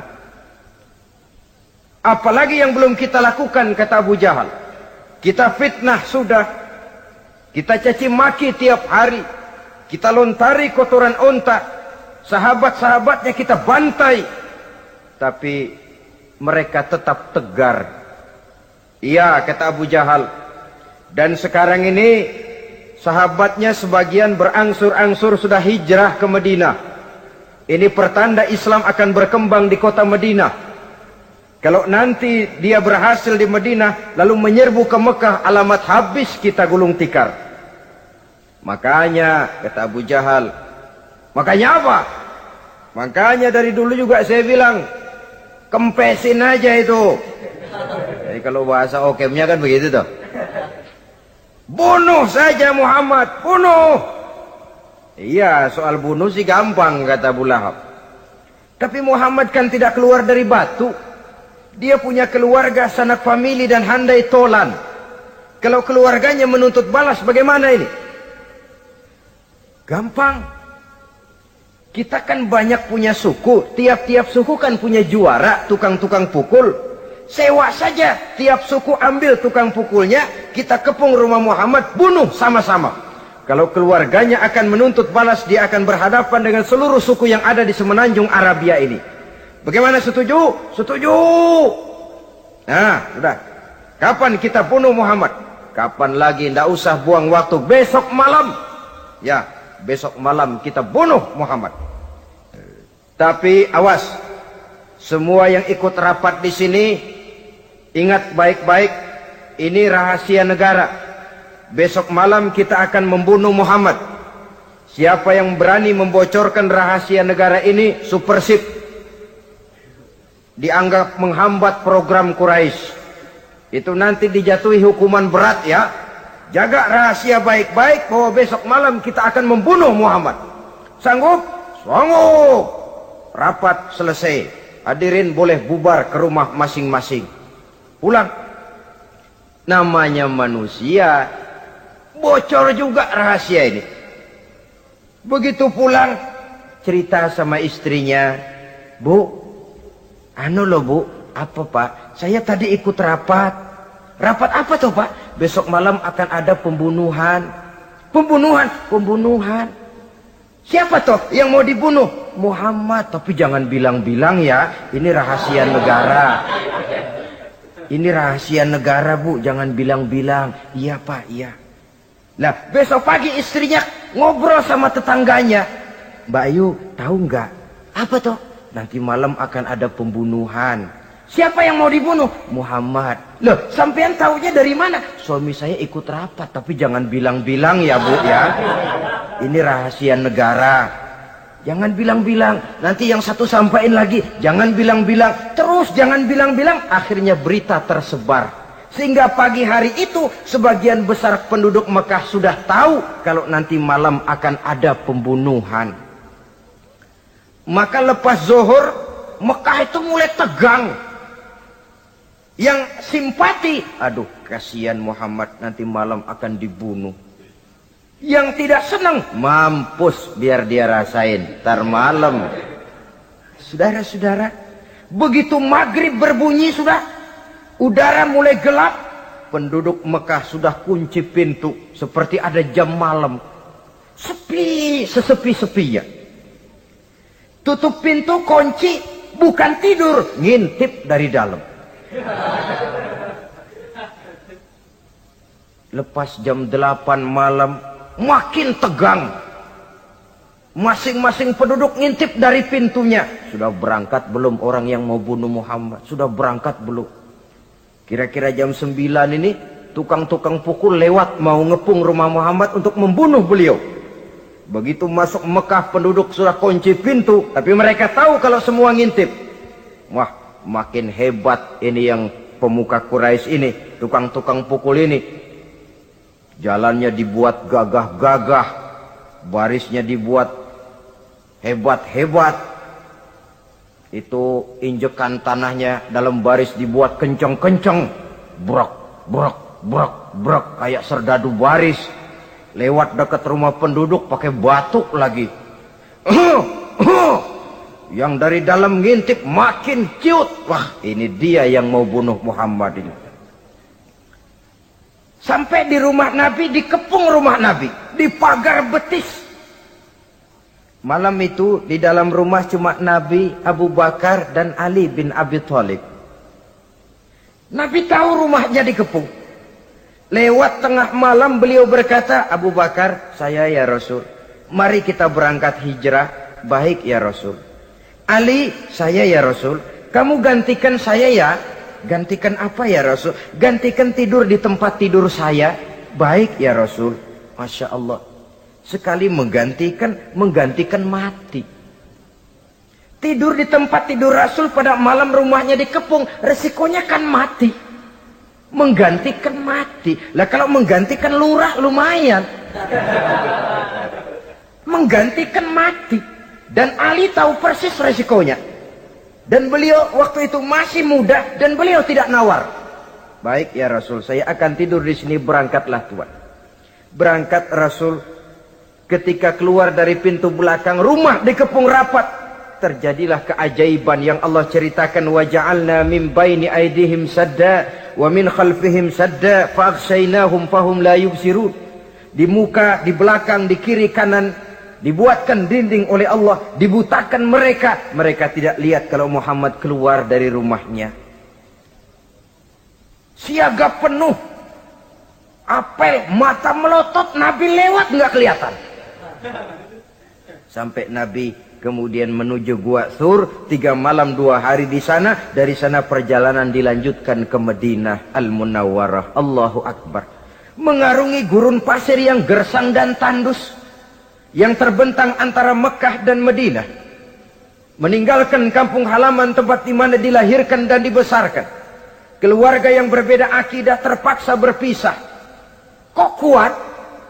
Kok bisa? Kok sanggup? Di mana rahasia kekuatannya? Beliau punya sandaran vertikal. Ibadahnya kepada Allah. Dengan bahasa kita sekarang, beliau punya backing. Backingnya tidak kepalang tanggung, yang serba maha. Maka saya mengajak kepada seluruh kaum muslimin, di zaman sekarang kan orang lagi main backing-backingan. Ya. Nah, siapa yang punya backing punya jalu. Saya cuma mengajak kalau mau cari backing jangan kepalang tanggung. Carilah backing yang serba maha gagah, maha tahu, maha adil, maha bijaksana, maha segala-galanya. Dan dialah Allah Subhanahu wa ta'ala. Saudara punya backing kolonel, tanggung. Nanti dia pensiun habis. Yang kolonel saja tanggung, apalagi yang kopral. Kalau mau cari backing, carilah backing yang serba maha Allah Azza wa Jalla. Caranya tentu dekat kepadanya. Untuk dekat kepadanya melalui jalur yang sudah diatur olehnya melalui Rasulullah Sallallahu Alaihi Wasallam, yaitu solat, ibadah. Makin tinggi nilai ibadah, makin dekat kita dengannya. Makin dekat dengannya, makin banyak fasilitas yang akan diberikan untuk kita. Saudara pegawai negeri ingin cepat naik golongan, itu caranya dua. Pertama, jam kantor disiplin. Jam 7 masuk, jam 3 pulang. Kalau belum jam pulang, jangan pulang. Yang kedua, tambahan di luar jam kantor, sering-sering datang ke rumah kepala bagian. Apa malam minggu, apa hari minggu, apa bawa jeruk, apa pisang Ambon, kan begitu toh. Ini nanti kan kepala bagian kan nilai. Karyawan saya yang satu ini jam kantornya disiplin, tambahan dia sering datang hari minggu di luar jam kantor bawa jeruk lagi. Ini mestinya belum naik lah, gue naikin dulu ke atas. Naik saudara-saudara. Yang saya maksud apa? Itu zuhur, asar, maghrib, isya, subuh, jam kerja resmi itu. Jam kantor. Lah, ada kunjungan di luar jam kantor. Yang namanya tahajud, yang namanya hajat, yang namanya duha. Nanti kan Allah lihat, ini hambaku yang satu ini jam kantornya betul. Zuhur, asar, maghrib, isya, subuhnya tepat. Tambahan di luar jam kantor, dia sering menghadap kepadaku. Nah, hambaku ini aku angkat kau maqamam mahmuda ke satu tempat yang terpuji. Kalau Allah yang ngangkat, satu negara orang mau rendahkan kita, kita akan tetap tinggi. Kalau Allah mau rendahkan, satu negara mau angkat kita, kalau memang dasar mesti nyungsap ke bawah. Inilah perlunya sandaran vertikal. Inilah perlunya kita mempunyai backing hanya kepada Allah. Pada waktunya orang akan sampai ke titik jenuh. Dalam kesunyian orang sering mempertanyakan eksistensi diri. Mulai mempertanyakan hakikat keberadaannya. Di tengah kesibukan bisnisnya. Di tengah kesibukan kerja dari rapat ke rapat, dari kantor ke kantor, dari tender ke tender. Orang akan sampai kepada titik jenuh. Dikala itu dia memerlukan ketenangan. Dikala itu dia memerlukan kedamaian. Dikala itu dia mencari eksistensi diri. Sebenarnya hidup ini mau apa sih? Cuma sekedar menjalani hal-hal yang rutin saja. Pergi pagi, pulang sore, peras keringat, banting tulang. Atau ada tujuan yang lebih luhur daripada sekedar ini. Dikala itulah dia mulai mencari jalur untuk mendekatkan diri kepada Sang Pencipta. Dan tidak bisa ingin dekat dengan Allah, saudara, pakai aturan sendiri. Ingin dekat dengan gubernur harus ikut aturan yang ditetapkan oleh protokolnya gubernur. Ingin dekat dengan presiden, ya ikut jalur yang sudah disusun oleh protokolnya presiden. Ingin dekat dengan Allah, ya ikut jalur yang sudah diatur oleh Allah melalui Rasulnya. Apa itu? Ya diantaranya sholat, puasa, dan ketentuan-ketentuan ibadah yang lain. Tidak bisa dengan prinsip, yang penting kan hati baik, berjiwa bersih, akhlak luhur. Tidak usah sholat kalau hati baik sudah dekat dengan Allah. Oh, alangkah enaknya kalau begitu. Kalau dengan itu bisa dekat dengan Allah, rasanya Nabi Muhammad yang paling dulu berhenti sembahyang. Kenapa? Beliau orang yang hatinya paling baik. Beliau orang yang budinya paling luhur. Kalau budi luhur dan hati baik sudah menjamin untuk dekat dengan Allah, Nabi dulu berhenti sholat. Nyatanya tidak. Beliau orang yang berbudi luhur, berakhlak baik, entoh ibadahnya demikian rupa. Dan beliau adalah standar untuk kita jadikan contoh dalam mengamalkan ajaran-ajaran agama di kehidupan kita ini. Saudara, itu tadi sepertiga waktu beliau untuk ibadah, untuk Allah. Sepertiga yang kedua dari waktu beliau adalah untuk tugas. Dalam hal ini, sebagai seorang Rasul, menyampaikan risalah Islam berhadapan dengan umat. Yang jadi soal ialah, apa modal utama beliau di dalam melaksanakan tugas? Dan ini nanti sebagai cerminan buat kita. Modal utamanya pertama adalah keteladanan, dan yang kedua adalah akhlak. Sekarang ini kita hampir nyaris mengalami berbagai macam krisis. Yang paling santer kita dengar adalah krisis wibawa. Ada pak guru dicegat muridnya di jalanan, dipukulin karena nggak naik kelas katanya. Nampaknya guru nggak lagi berwibawa. Di satu pihak mungkin karena si guru tidak bisa digugu dan ditiru. Di lain pihak juga murid tidak lagi mengenal arti rasa hormat kepada pak guru. Nah, kenapa krisis wibawa timbul? Karena tidak ada keteladanan. Adapun Rasul, wibawa beliau timbul di tengah umat karena keteladanan ini. Apapun yang beliau ajarkan kepada umat, beliau adalah pelaksana pertama. Dengan kata lain, satunya kata dan perbuatan. Ini yang sangat diperlukan di zaman kita sekarang. Bukan cuma sekedar simposium, muktamar, kongres, rapat besar dengan keputusan bertumpuk-tumpuk kertas di atas meja, tetapi tidak pernah terrealisir dalam kehidupan. Yang kita perlukan adalah satunya kata dan perbuatan. Bahwa kalau itu yang diucapkan, itu yang diterapkan. Kalau itu yang diteorikan, itu yang dikerjakan. Keteladanan. Yang kedua, rahasia sukses beliau dalam melaksanakan tugas berhadapan dengan umat, akhlak. Beliau tidak menyampaikan Islam ini dengan kekerasan, tidak juga dengan bujuk rayu harta, tidak pula dengan menakut-nakuti orang. Belum pernah kita baca dalam sejarah beliau teriak-teriak, awas yang tidak masuk Islam dipecat jadi orang Arab. Tidak. Atau dengan bujuk rayu, ayo siapa masuk Islam super mie 2 bungkus.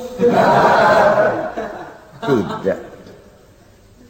Sebab kebenaran tidak bisa dipupuk dengan materi. Kebenaran adalah soal keyakinan, dan keyakinan adalah soal batin. Orang yang beragama karena tertarik kepada super mie, orang yang beragama karena tertarik kepada pakaian, kepada obat-obatan, nilai imannya dipupuk dengan materi. Dan usaha seperti itu sama saja dengan menegakkan benang basah. Dia percaya kepada sesuatu yang dia tidak mengerti.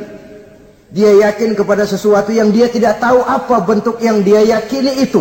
Alangkah malang dan kasihannya orang yang beragama seperti ini. Tidak demikian dengan Rasul. Islam ini adalah satu keyakinan. Keyakinan terhadap kebenaran hanya bisa ditegakkan dalam nurani manusia yang paling mendasar. Karena itu dia tidak bisa dipaksakan. Dan itu pula sebabnya Quran punya prinsip la ikraha fid din. Tidak ada paksaan dalam beragama. Mau Islam silahkan, tidak mau Islam silahkan. Allah tidak memaksa. Tapi ayat ini jangan disalah pakai. Tidak pernah sholat, ditanya orang, kamu kan Islam kok tidak sholat? La ikraha fid din dong. Salah pakai. Yang tidak ada paksaan dalam beragama itu untuk orang di luar Islam. Kepada tuan-tuan di luar Islam, la ikraha fid din, tidak ada paksaan masuk Islam. Tapi kalau sudah masuk ke dalam Islam, maka berlaku peraturan Islam.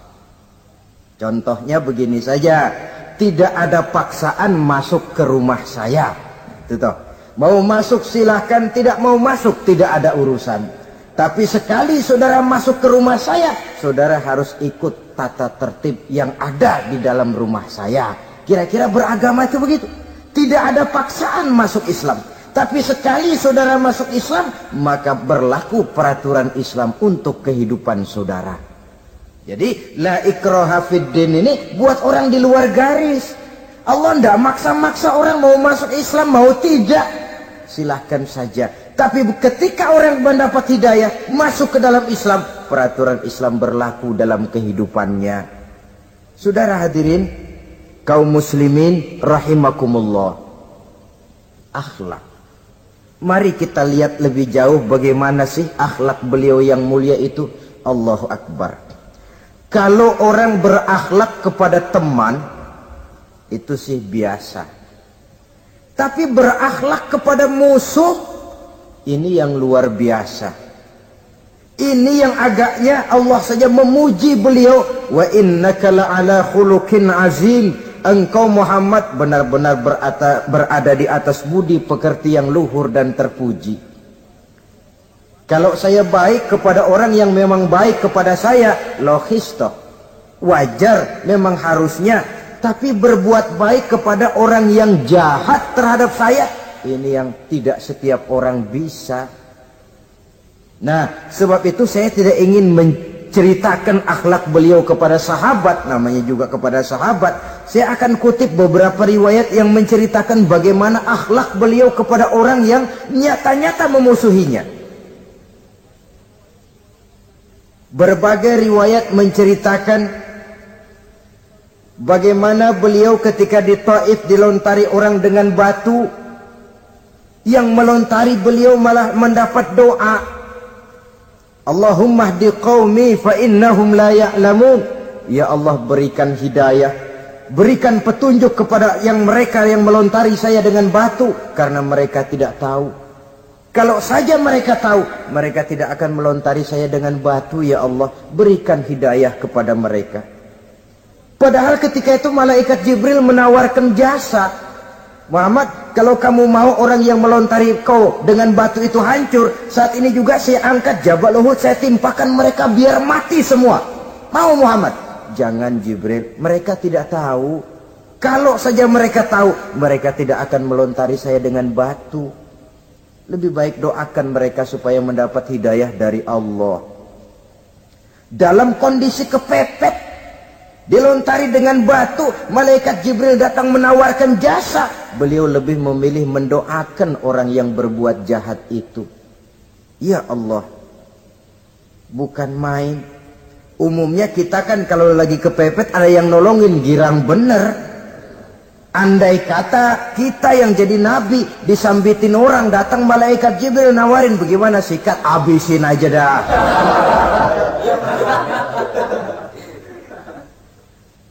Ini akhlak kepada musuh. Ketika beliau selesai sholat zuhur, istirahat rebah-rebah, tidur-tiduran di bawah pohon kurma, datang orang kafir yang bernama Daksur yang sudah lama mengintip-ngintip, mencabut dan menghunus pedang. Muhammad, kalau ini saat saya tebas batang lehermu, siapa yang akan menolong engkau? Tidak ada. Yang akan menolong saya Daksur? Iya, Allah yang akan menolong saya. Mendengar Allah, Daksur gemetar, keringat dingin bercucuran, pedang jatuh ke bawah, diambil oleh Rasul pedangnya, dibalikan ke leher Daksur. Kalau sekarang saya yang tebas batang lehermu Daksur, siapa yang akan menolong kamu? Tidak ada ya Rasul, kecuali kalau kau mau memaafkan saya. Baik, ambillah kembali pedangmu, kau saya maafkan, dan jangan ulangi lagi perbuatan semacam ini. Lain saat beliau sedang tawaf, diikuti oleh seorang Quraisy kafir. Sambil tawaf, ini kafir Quraisy sudah bawa pisau. Dia pikir nanti di satu sudut yang agak gelap saya tikam Muhammad dari belakang, saya bunuh dia. Jadi kafir ini pura-pura ikut tawaf.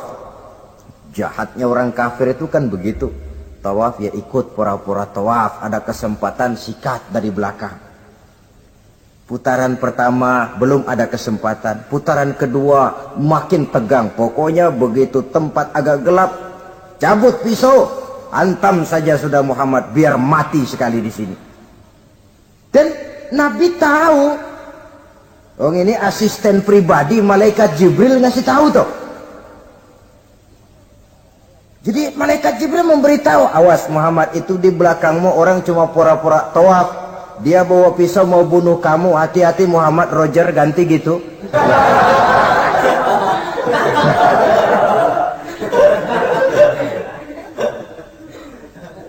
Tahu persis beliau. Sampai di satu sudut yang gelap, si kafir ini mencabut pisau. Nabi nengok ke belakang, menoleh Nabi. Begitu menoleh, Quraisy ini kan ketangkep basah. Bahasa Arabnya yumsak mablul katanya. Ketangkep basah, grogi, salah tingkah, garuk nggak gatel. Kasihan ngelihatnya sudah. Ya namanya orang ketangkep basah itu. Mau alasan apa? Nggak beralasan ya, harus merasa harus membela diri, gemetar nggak karu-karuan. Kata Nabi senyum. Mau apa, Mas? Ano Rasul, ini ano apa? Ano. Sudah, saya kan tahu kamu mau bunuh saya toh. Sudah, saya sudah tahu kok. Om kamu jangan pura-pura. Kamu kan mau bunuh saya kan? Terus terang saja. Iya Rasul, iya. Sekarang gimana? Enggak berani Rasul. Minta maaf saja. Ya kalau sudah kamu minta maaf begitu, sudah kamu pulang sana, jangan diulangi lagi ya. Begitu mudah beliau memaafkan orang yang nyata-nyata mau menghabisi nyawanya, sepanjang itu belum terwujud, sepanjang itu belum terbentuk dalam artian real. Sangat mudah beliau memaafkan orang. Saudara hadirin kaum muslimin rahimakumullah, pemaaf, lapang dada, toleransi, menghargai pendapat para sahabatnya, ini sederetan dari akhlak yang terpuji. Sehingga karena keluhuran akhlak inilah yang menyebabkan orang tertarik masuk ke dalam Islam. Beliau berprinsip apa? Basyiru wala tunaffiru, yassiru wala tu'assiru. Gembirakan orang, jangan ditakut-takuti. Mudahkan persoalan orang, jangan dibikin sulit. Ini kan satu prinsip yang sangat baik dalam melaksanakan dakwah, dalam menyampaikan misi. Apapun tugas kita di masyarakat, sebagai pegawai pemerintahan, pejabat negara, pedagang, pengusaha, seniman, ustadz, mubaligh, kiai, ulama, dalam berbagai profesi, modal utama untuk sukses adalah akhlak. Sebab hati kita yang tahu cuma Allah.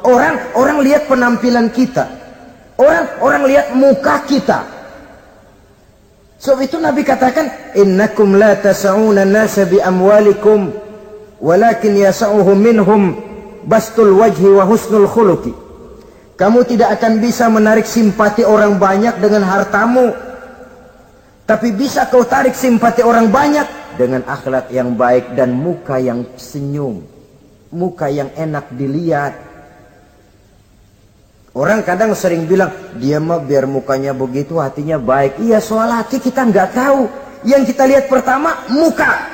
Bagaimana gue mau ikut dia, mukanya kayak batu kuburan. Kesan serem pertama itu kan sudah ada. Walaupun kadang-kadang hati memang baik, tapi hati itu kan urusan Allah. Yang kita lihat pertama muka. Ini barangkali nanti termasuk teori dalam psychology of salesman ya, bahwa sesuatu yang baik kalau dihidangkan dengan cara yang tidak baik, orang tidak akan tertarik. Lihat saja, orang sekarang ini kan entah makin lajunya dunia bisnis kita, masuk ke rumah-rumah kita cuma menawarkan air jahe, menawarkan sasa, menawarkan kecap bango, menawarkan barang-barang yang kelihatannya remeh. Ini kan termasuk psychology of salesman. Yang datang ya biasanya perempuan, wajahnya ya lumayan, paling kurang sedikit di atas 6 lah begitu. Nah. Lalu tutur katanya sopan, masuk ke rumah tidak sungkan, ada rasa familiar, rasa kekeluargaan lalu datang. Taktik untuk menawarkan barang yang jadi merek dagangannya. Nah, Islam ini agama yang baik. Kalau disampaikan dengan cara yang tidak baik, sadis, memponis, orang akan lari dan jauh. Menyinggung, bukan menyentuh. Siapapun kalau tersinggung lari, tapi kalau tersentuh dia akan mendekat. Apaan lo Islam bayang begitu? Mikir nih anakku, sembayang diomelin, mendingan kagak sembayang sekalian ketahuan. Saudara hadirin yang saya muliakan, ini yang diberikan contoh oleh baginda Nabi. Apapun tugas kita, pedagang utamakan akhlak, petani utamakan akhlak, seniman utamakan akhlak, mubaligh utamakan akhlak, pejabat negara utamakan akhlak, pelayan dan pengabdi masyarakat utamakan akhlak. Saudara hadirin yang saya hormati, kaum muslimin yang berbahagia. Jadi untuk sukses di masyarakat, untuk sukses di tempat tugas, modal utama adalah akhlak. Dan ini yang dicantikan contoh dari Nabi kita Muhammad sallallahu alaihi wasallam. Sepertiga waktunya untuk tugas. Dalam menjalankan dan melaksanakan tugas sebagai seorang rasul, menyampaikan risalah Islam, berhadapan dengan umat, modal utamanya adalah akhlak. Demikian juga kita di masyarakat. Dan akhlak itu memang harus dibiasakan sejak kita kecil. Sehingga dengan demikian nilai-nilai yang baik akan terus terbawa sampai di hari tua kita. Saudara-saudara, rasanya kehancuran satu bangsa dimanapun di dunia ini selalu dimulai dengan kehancuran akhlak daripada bangsa itu sendiri. Dan kehancuran akhlak itu bisa saja terjadi di tengah kemakmuran ekonomi, di tengah maju dan canggihnya teknologi. Kapan? Apabila pegangan orang kepada agama sudah lemah dan rapuh. Kita tengok di negara-negara di sebelah barat kita, kemajuan teknologi yang tidak diimbangi dengan kuatnya pegangan orang kepada agama telah melahirkan budaya-budaya yang merendahkan martabat manusia. Lahirlah kebudayaan hippies, lahirlah kebudayaan nudis, hidup serba bosan dengan ini dan itu karena segalanya sudah dimiliki. Rumah mentereng, jumlah kendaraan sejumlah keluarga, kapal pesiar di laut mewah, pesawat udara punya. Setelah ini punya, ini ada, semua ada, titik jenuh sampai. Mau apa semua ini? Akhirnya ingin hidup apa adanya, tidur di goa-goa, tidur di kaki-kaki gunung, tidur di hutan belantara, pakaian kumel. Itu hipis-hipis yang datang kemari, yang pakaiannya kumuh, tambelan, lepis belel. Padahal di kantongnya cek, travel cek, dolar. Lain hipis kita, emang benar-benar gembel.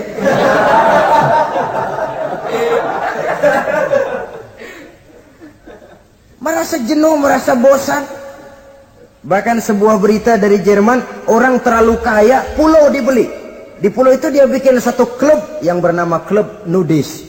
Setiap anggotanya boleh masuk ke pulau itu dengan catatan tidak boleh pakai pakaian selembar pun. Alias bugil. Telanjang bulat. Oh, sudah telanjang bulat itu. Dan di sana berlakulah apa yang disebut serba boleh. Jadi kalau di sana ke sana saudara bawa istri, masuk anggota, ya silahkan saja. Istilah tukar pakai, simpan pinjam, bisa-bisa saja. Asal suka sama suka. Asal perbuatan yang dianggap tidak merugikan orang lain, suka sama suka, sudah tidak bisa dituntut oleh norma yang berlaku. Ya. Itulah sebabnya kita sering prihatin bahwa kemajuan sering membawa pergeseran nilai. Apabila kita tidak bisa menghindarkan diri dari proses pergeseran nilai, setidaknya kan kita bisa menjaga diri jangan sampai hanyut oleh nilai-nilai yang negatif. Akhlak, baik sebagai muslim, baik sebagai bangsa Indonesia yang berkepribadian luhur, itu merupakan cerminan kita. Saya prihatin, belum lama diselenggarakan kontes bibir terindah. Kontes bibir terindah itu kira-kira apa manfaatnya? Apa yang jadi ukuran? Dan bukankah bibir karunia Tuhan? Ya kalau yang bibirnya mungil bisa ikut kontes lah, kalau yang jebleh gitu.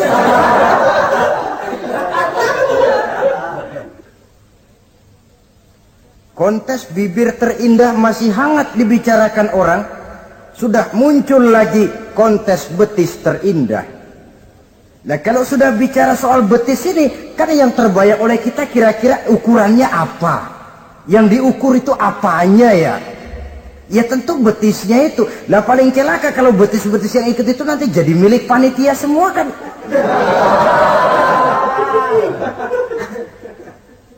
Yang tidak usah kita mengukur dengan kacamata agama, dengan budaya kita sebagai bangsa Indonesia yang berfalsafahkan Pancasila, rasanya mendengarnya saja kok sudah tidak sah gitu loh. Tidak pas untuk ukuran kita sebagai bangsa yang berfalsafahkan Pancasila. Saudara-saudara kaum muslimin rahimakumullah. Ini yang saya maksud tadi, proses pergeseran nilai. Andai kata kita tidak bisa menghindarkan diri dari hal yang semacam itu, setidaknya kita bisa menjaga diri jangan sampai hanyut ditelan proses pergeseran nilai. Dan memelihara nilai-nilai akhlak ini dari hari ke hari memang tidak semakin ringan, bahkan akan semakin berat, karena tantangan yang kita hadapi juga akan semakin berat. Inilah sepertiga yang kedua dari waktu beliau untuk melaksanakan tugas. Jadi modal utama dalam melaksanakan tugas akhlak. Di antara nilai akhlak itu prinsip Nabi tadi, gembirakan orang, jangan ditakut-takuti, mudahkan urusan orang, jangan dibikin sulit. Sehingga kalau yang memang mudah lalu dipersulit, itu sudah mencerminkan akhlak yang tidak diajarkan oleh Rasulullah sallallahu alaihi wasallam. Kemudian yang terakhir, sepertiga yang ketiga dari waktu beliau adalah untuk keluarga. Jadi tadi ada waktu untuk Allah, ibadah, ada waktu untuk tugas, dan yang ketiga ada waktu untuk keluarga. Bagaimana Rasul di tengah keluarganya? Anas bin Malik bercerita, saya 11 tahun membantu di rumah tangga Rasul. 11 tahun itu kan artinya 11 kali 360 hari kali 24 jam. Bukan waktu yang sebentar itu. Selama 11 tahun saya membantu di rumah tangga Rasul, kata Anas, belum pernah saya dengar kata-kata kasar, keras, membentak. 11 tahun saya membantu di rumah tangga beliau, belum pernah saya lihat ada piring terbang, ada bakyak melayang. Artinya apa? Cerminan dari ketentraman, keayeman, kedamaian rumah tangga beliau. Padahal rumah tangganya kecil. Istrinya lebih dari satu, tapi aman, tentram, rukun. Kita kadang-kadang istri satu seminggu 7 hari, perang 6 hari. Cuma 1 hari gencatan senjata. Saudara hadirin, saudara kaum muslimin rahimakumullah. Kalau beliau tidak menyenangi satu masakan, misalnya masakan istrinya, tidak mencah-mencah, cuma kelihatan dari makannya barangkali tidak begitu banyak, tapi tidak pernah mencela apapun yang dimasak istrinya. Senang ya dimakan, tidak senang ya dimakan karena menghargai lelah jerih payahnya istri. Ini kelihatannya sepele, tapi dari sini keharmonisan rumah tangga itu bisa saja timbul. Bukankah seseorang hanya bisa sukses di tempat tugas? Jadi apapun dia, kalau berangkat dari ketentraman dan ketenangan di rumah tangga. Dan tidak ada orang bisa meraih sukses kalau dia berangkat dari rumah tangga yang berantakan. Itulah sebabnya ini sangat diperhatikan oleh baginda Rasul. Dari rumah yang kecil, dari tempat tidur yang sederhana, yang sebelah itu kain kasar, sebelah dipakai untuk tidur, sebelah dipakai untuk selimut. Jadi kasur merangkap selimut. Allahu Akbar. Tapi dari rumah tangga yang semacam itu keluar ucapan baiti jannati, rumah tanggaku laksana surga bagiku. Di mana sih rahasianya? Karena rumah tangga beliau didirikan di atas ajaran agama. Agama membuat suami istri tahu hak dan tahu kewajiban. Kalau kewajiban dilaksanakan, hak diberikan, akan timbul saling pengertian. Apabila ada pengertian, akan timbul ketenangan, dan ketenangan adalah tangga utama untuk mencapai rumah tangga bahagia. Apalah artinya? Seperti banyak istilah orang, rumah bertingkat, uang banyak berlipat-lipat, kendaraan serba mengkilat, istri pun cantik memikat, kadang-kadang jumlahnya 4, tapi tiap hari kiamat. Tidak pernah ada ketenangan dan kedamaian di rumah itu. Saudara hadirin, lebih celaka lagi sudah rumah gubuk berantem melulu. Sudah kiamat itu, sudah kiamat. Jadi dengan adanya pelaksanaan kewajiban, pemberian hak, timbul pengertian. Pengertian membawa ketenangan. Suami keluar rumah, istri tenang di rumah. Suami meninggalkan istri pun hatinya tenang dan tentram, tidak was-was, tidak berpikiran nanti kalau saya lembur ini istri ngompreng, tidak. Si istri pun lega melepas suami karena ada keterbukaan. Ini kan menurut angket terakhir loh ya, yang diadakan oleh beberapa majalah di ibu kota ini, di ibu kota katanya, dari sejumlah laki-laki yang disebarkan angket, ternyata jika ada 3 laki-laki, 2 nyeleweng. Jadi angka penyelewengan itu 2/3 dari jumlah laki-laki itu menyeleweng katanya. Ya mudah-mudahan yang kumpul di sini termasuk 1/3 yang nggak nyeleweng itulah. Dan tidak semua bentuk penyelewengan itu karena alasan ekonomi. Bukan pula karena alasan ketidaksetiaan istri, tapi merupakan cerminan dari sikap hidup di mana orang jauh dari nilai-nilai agama, sehingga penyelewengan itu dianggap sesuatu yang manusiawi, biasa-biasa saja, bahkan kadang-kadang ikut membentuk status sosial, melahirkan kebanggaan. Innalillahi. Orang kalau sudah bangga nyeleweng bangga, itu kiamat sudah. Sama saja. Bikin dosa ketawa, waduh, itu malaikat gemes bener. Udah bikin dosa cengengesan, cengir, tidak ada rasa nyesel, tidak ada rasa takut, tidak ada rasa bersalah, biasa gitu. Saudara hadirin yang saya muliakan, ini kan cerminan dari rapuhnya pegangan orang kepada agama. Jadi untuk membina rumah tangga yang bahagia ini, 1/3 dari waktu untuk di tengah keluarga menghidupkan nilai-nilai agama di rumah tangga kita. Oleh karenanya, pada bagian akhir dari pertemuan yang singkat ini, saudara-saudara, saya mengajak, marilah pandai-pandai membagi dan mengatur waktu. Ada waktu untuk Allah, ada waktu untuk tugas, ada waktu untuk keluarga. Syukur kalau ada keseimbangan. Tapi kalau tidak, istilah usul fikih itu tatimul aham minal muhim, mendahulukan yang terpenting dari yang penting. Kalau ada 3 persoalan semuanya penting, tentu di antara 3 ini kan ada yang lebih penting, yang itulah yang dikerjakan lebih dulu. Dan ini tidak berarti bahwa penjatahan waktunya harus sama. Untuk ibadah dalam sehari semalam sekian jam, untuk tugas sekian jam, untuk keluarga sekian jam. Tidak bisa kita targetkan begitu. Dan yang dimaksud di sini pun adanya pengaturan. Pengaturan tidak berarti bahwa harus sama waktunya, tidak. Kita melihat kepentingannya. Saudara hadirin, sama saja di zaman sekarang, kalau dengan pembangunan kita ingin menciptakan pemerataan di kalangan rakyat, itu tidak berarti bahwa rakyat Indonesia ini standar ekonominya harus sama semua seperti yang dicita-citakan komunis. Tidak bisa. Menciptakan pemerataan artinya kalau yang kaya bisa semakin kaya, kenapa yang miskin tidak bisa naik jadi sedikit kaya?